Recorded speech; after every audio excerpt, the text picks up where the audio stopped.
છોટાઉદેપુરના મલાજા ગામ પાસે પોલીસની સરકારી બોલેરો ગાડી અને મારુતિ વાન વચ્ચે જોરદાર ટક્કર થતા અકસ્માત સર્જાયો હતો।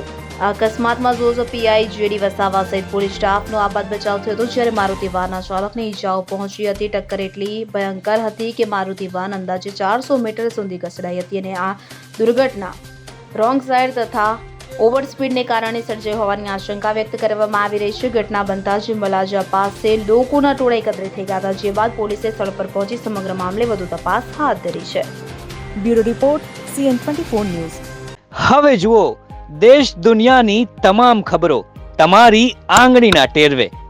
ઉઠાવો મોબાઈલ અને Google Play Store પરથી ડાઉનલોડ કરો અમારી CN24 ન્યૂઝ મોબાઈલ એપ।